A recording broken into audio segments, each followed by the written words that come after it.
Қайырлы күн достар, біздің Мәнеп ақсақал келген, жаңағы бастарын, миларын және де басқа жерінде жаңағы сынықтары болса, соны қарап береміз деген. Аға, есіміңіз кім және қай жерден келдіңіз? Қарағандыдан келдім. Есімім Сұлтанғали.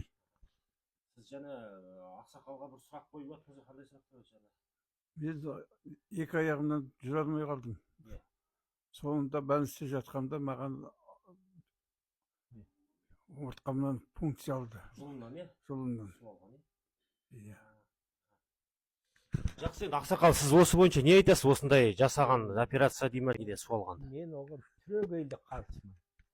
Ол адамның жұлынан су алғаннан кейін адамның нерві, миы, иә, бүткіл денесіне төмендетпесе, ол қосып жақсылық бермейді. Өйткені жұлын өзі бұл кісінің менше болғанда екі аяғы дұрыс істемей қалғанда сол нервке байланысты. Ол нервті онан ары құртпаса өрдетпейді.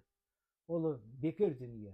Қалайша мен сол әгер сол врач сұрайтын болса, мен осылай деп жауап берер едім де, істетпейтін едім. Ал осында мен болғанда былтыр осы өскеменде бір бала құсып түнде больницаға түскен, ертеңінде сен менен кетсің деп жұлынан су алған. Бірді ғой екі рет алған. Одан о бала менен емес болды.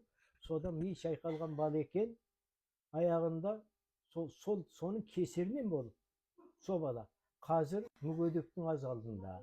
Мен содан артынан мен алып барды, мен барып миын орнына қойдым, бірақ тыныштанды бұрынғысынан гөрі, бірақ толық ортаға орала алған жоқ.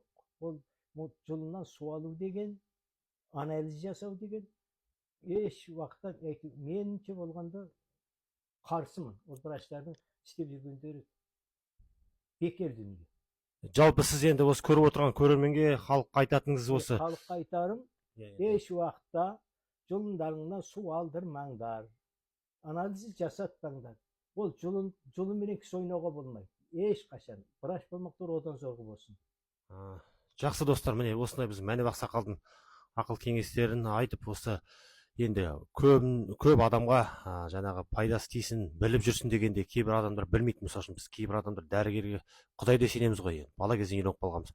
Сондықтан осындай нәрсені ескеріп жүріңіздер. Жақсы достар, ақсақал жүр жасаңыз, осындай жақсы пайдалы нәрсені халыққа айтып жеткізе беріңіз. Жақсы достар, рахмет баршаңызға. Енді осы хабарменен бүткіл адам естіп білетін болу керек. Екіншіде сабақ болсын, ешқашанда жұлындарыңыздан анализ жасатпайтын болыңыздар.